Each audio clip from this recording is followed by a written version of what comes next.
काल पाऊस पडल्यावर अचानक वडापाव खावासा वाटला. मग काय, छकुली वडा सेंटर, जे तुम्हाला सगळ्यांनाच कोल्हापूरमधल्या माहीत असेल, तिथून वडापाव आणला. इथे एकच मला आवडत नाही की वड्याबरोबर अशा पद्धतीचा ब्रेड देतात.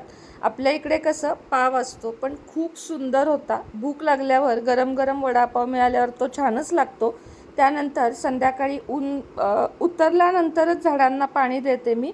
आणि तुम्हाला पण जर टीप हवी असेल तर लक्षात घ्या की भर उन्हात कधीही झाडांना पाणी देऊ नये, अन्यथा मग झाडांना नुकसान पोचते. संध्याकाळी सावली पडल्यावर झाडांना पाणी द्यावे.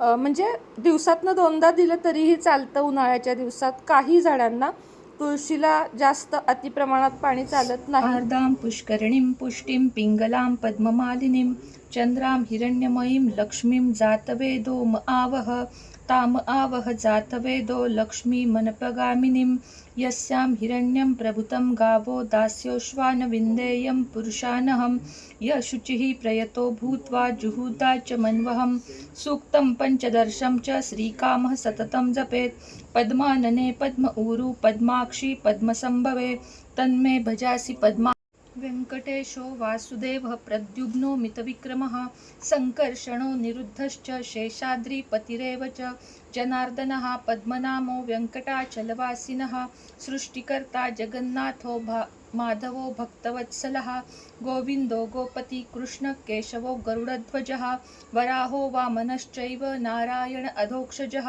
श्रीधर पुंडरीकाक्ष सर्वदेव स्तुतो हरिः श्रीनृसिंहो महासिंह सूत्रकार पुरातनः रमानाथो महाभर्ता मधुरपुरुषोत्तमः चोलपुत्र प्रियशान्तो ब्रह्मादीनां वरप्रदः श्रीनिधिः सर्वभूतानां भयकृतभयनाशनः श्रीरामो रामभद्रश्च भवबन्धैकमोचकः भूतावासो गिरावास श्रीनिवास श्रियपतिः.